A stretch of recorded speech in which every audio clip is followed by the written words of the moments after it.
Olá, muito bom dia para você que nos acompanha aqui pelo Notícias Agrícolas. Está no ar mais um boletim olhando o mercado do boi.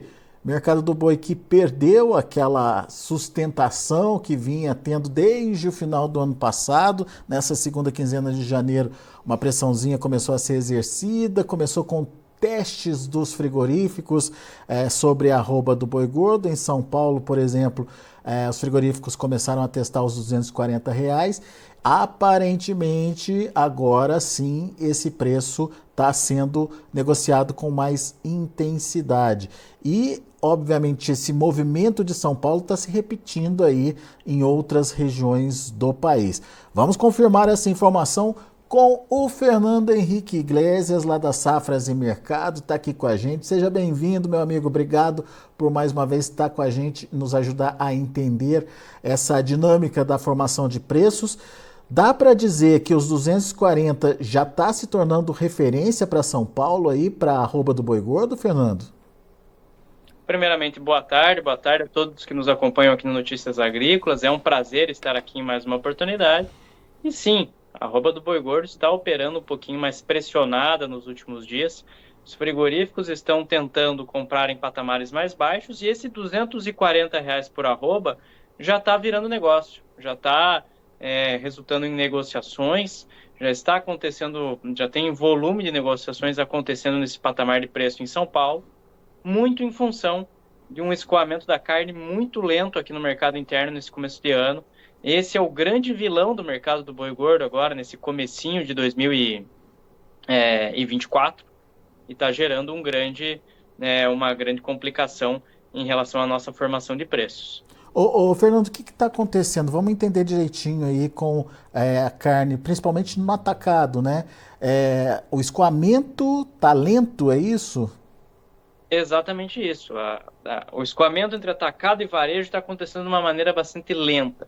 Está devagar esse começo de ano. O que acontece? Isso também tem a ver com o perfil da demanda para esse período. Nós temos uma população descapitalizada, tem a população lidando com IPTU, IPVA, compra de material escolar, taxas de rematrícula, tem uma série de despesas comuns a esse período que acabam impactando na formação dos preços ali, que acabam afetando nesse comportamento dos preços do atacado.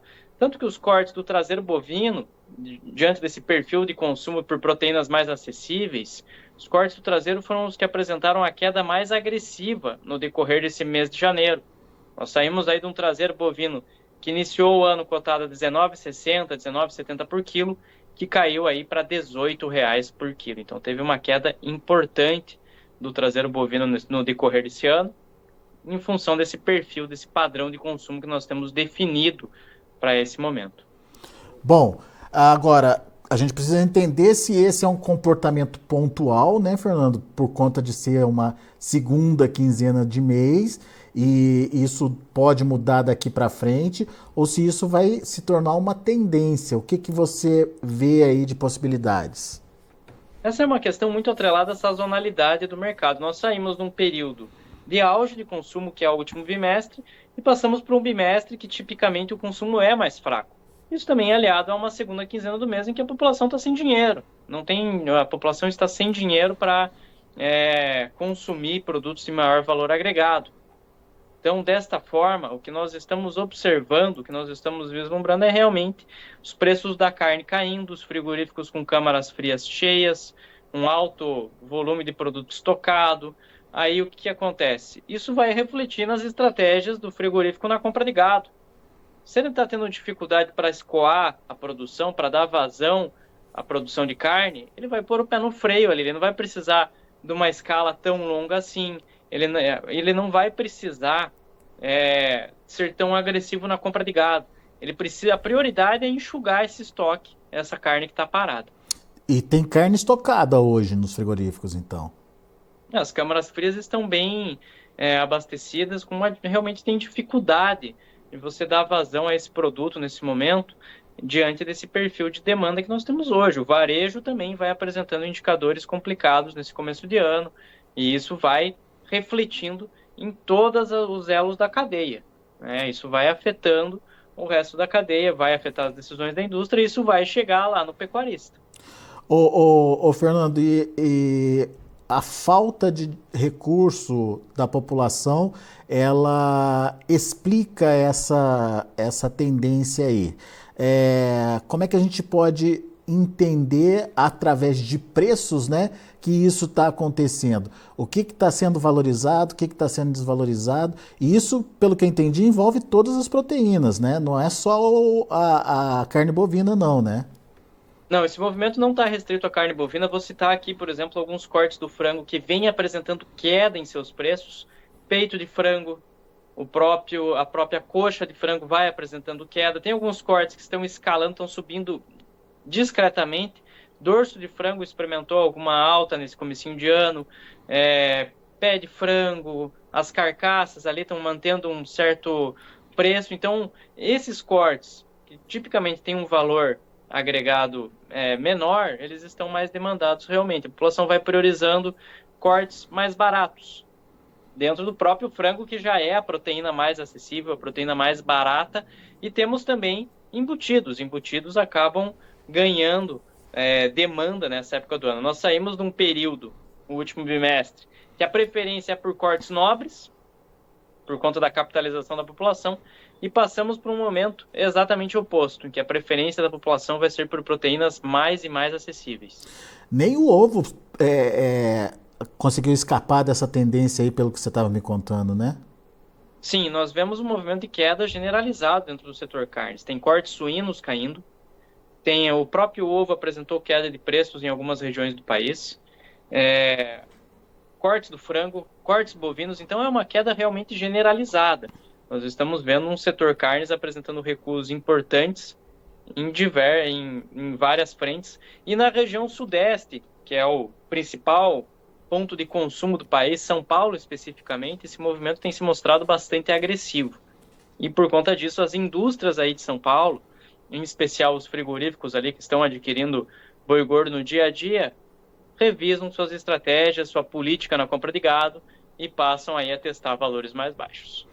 Ô, Fernando, muda alguma coisa com a chegada de fevereiro aí, e principalmente com essa questão da expectativa de demanda com o carnaval? Vai ter um efeito positivo, sim. A grande questão é o seguinte: se essa demanda de virada de mês vai ser o suficiente para enxugar esse mercado, esses estoques de carne. Se de fato isso acontecer, nós podemos voltar do feriado de carnaval com os frigoríficos com escalas mais curtas, com maior propensão a pagar preços mais altos pela arroba. Lembrando agora que nós estamos em um momento que o pecuarista ele tem condição de segurar um pouquinho esses animais, de reter esses animais, segurar, usar da retenção ali como uma estratégia, porque o pasto oferece condições para isso. A pastagem tem condição para isso. Então ele pode cadenciar o ritmo desses negócios, não tem uma urgência para negociar. É lógico, isso varia de caso a caso, né? Muito pecuarista às vezes tem que honrar algum compromisso, etc. E precisa vender boiadas ali, etc. Mas de qualquer forma, se houver a possibilidade de cadenciar o ritmo de negócios, pode encontrar opções melhores ao longo desse primeiro trimestre. Pode encontrar... Só não podemos imaginar altas explosivas do preço, né? O mercado não está propenso a isso, mas de qualquer forma podem sim acontecer oportunidades melhores do que nós temos agora para o mercado do boi. Então, uma retomada e não uma mudança de patamar de preço, né, Fernando? Exatamente. Recuperar um pouquinho dos valores ali, a depender do escoamento da carne.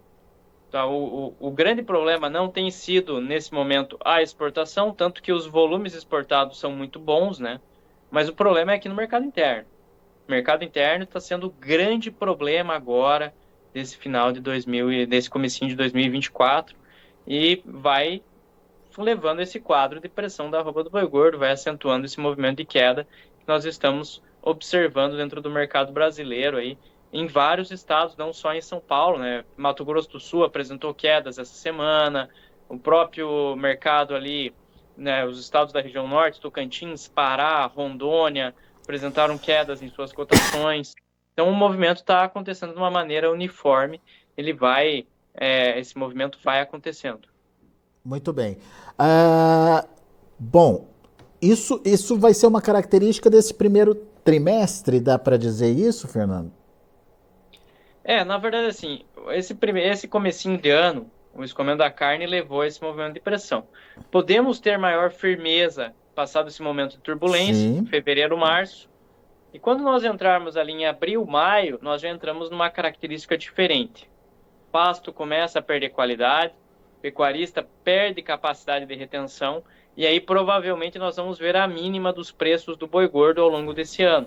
Salvo alguma mudança ali de conjuntura, alguma mudança conjuntural, mas de qualquer forma a expectativa do segundo trimestre é do ponto de mínima para o mercado do boi. Deixa eu dar uma olhada aqui. Hoje a gente tem uma sinalização na B3 para o boi abril de R$ 231. A gente está falando de uma diferença aí de quase R$ 15 em relação ao que está sendo pago hoje. Está coerente, na sua opinião, essa tendência aí? Sim, está dentro daquilo que pode acontecer para o segundo trimestre, só que lógico, dependendo da pressão de oferta, podemos ter movimentos de queda ainda mais agressivos do que esse 230. Né? Então, Quando você fala movimento de oferta, a entrada aí das fêmeas, ainda vamos ter muitas fêmeas indo para o gancho esse ano, Fernando?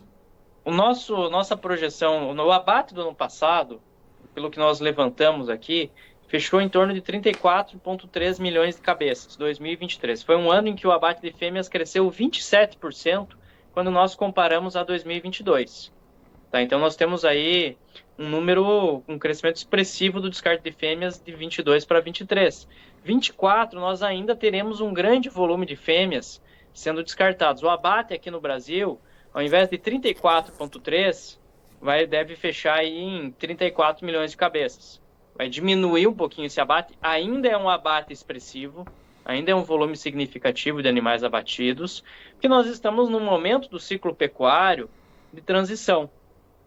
Nós ainda estamos num momento de boa capacidade produtiva e nós vamos ver uma mudança completa do ciclo, mais provavelmente ali para 2025.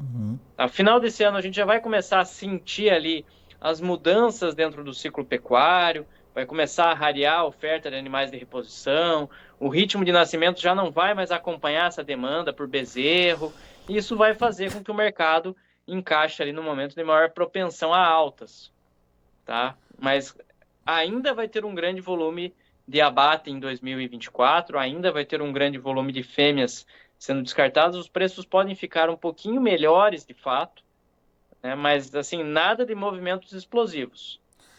Você falou de 27% de participação de fêmeas Na verdade, foi 27% de crescimento do abate de fêmeas. De crescimento. Isso.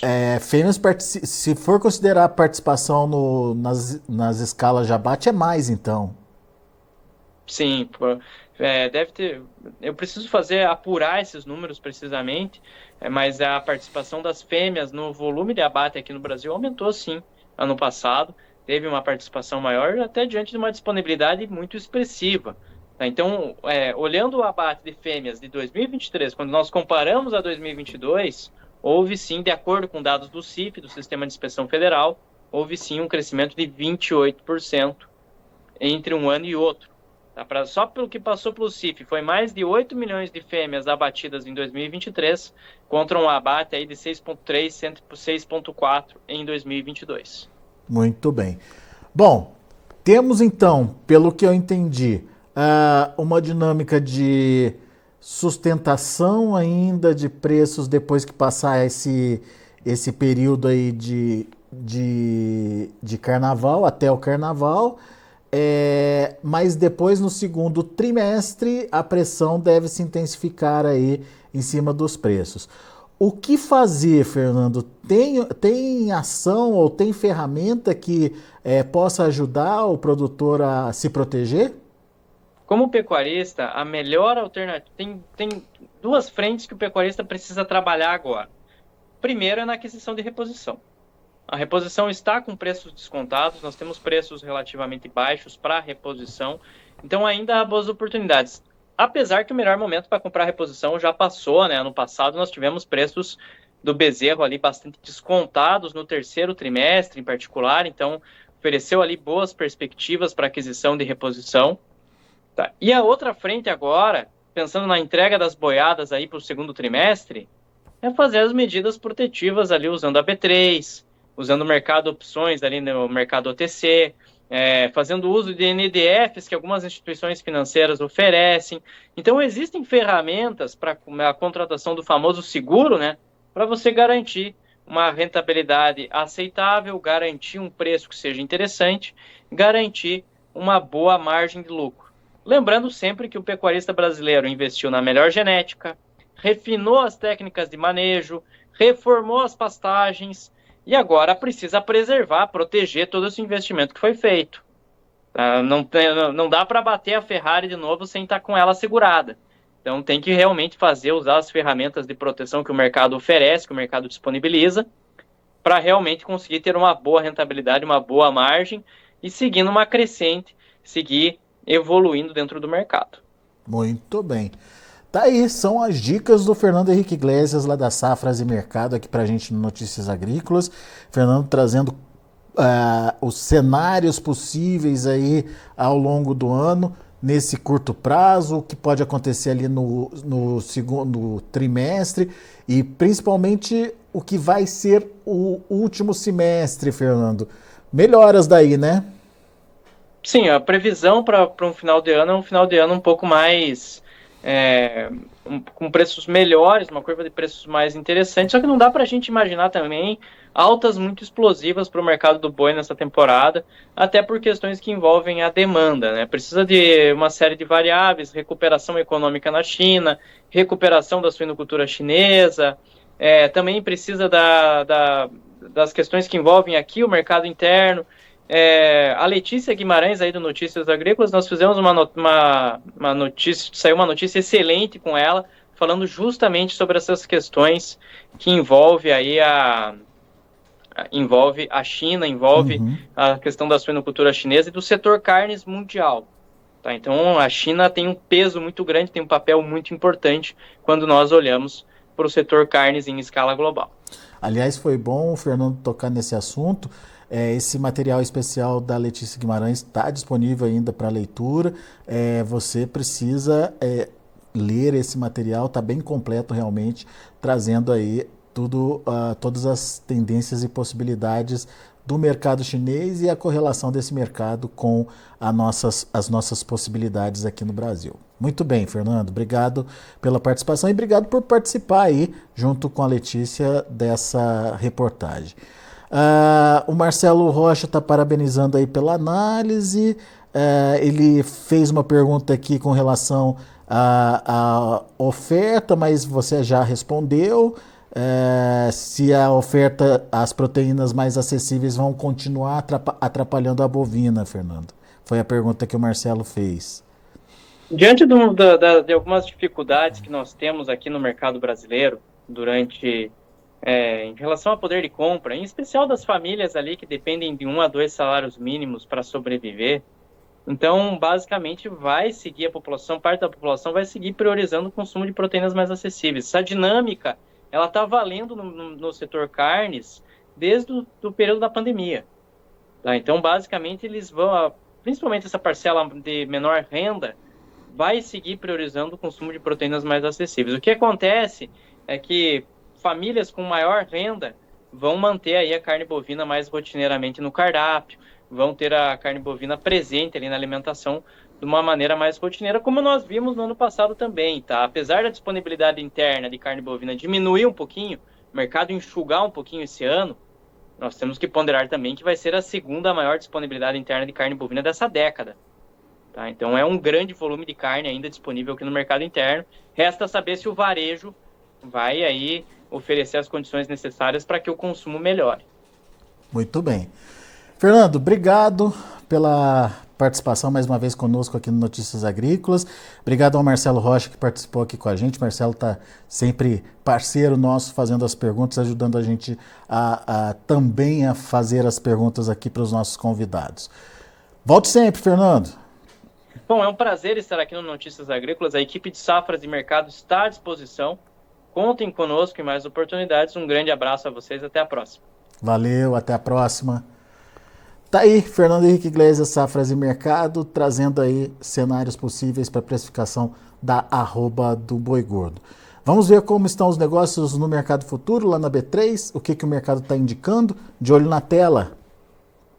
Temos um janeiro sendo negociado a R$ 245,70, leve alta de 0,06%. Na verdade, o contrato de janeiro está apenas se adequando aí ao valor do mercado, porque já está sendo finalizado aí esse contrato. Fevereiro, R$ 236,50, queda de 0,57%. Março está com queda de 0,38%. Negociando nesse momento a 233,10, abril 231,80, uma alta de 0,41%, subiu um pouquinho aí o vencimento abril. O boi gordo indicador CPEA fechou ontem a R$ 248,00, redondinho aí, sem variação, portanto, mais um indicador mostrando firmeza dos preços da arroba do boi gordo. Muito bem, são esses os números, a gente vai ficando por aqui. Notícias agrícolas e informação agro-relevante e conectada.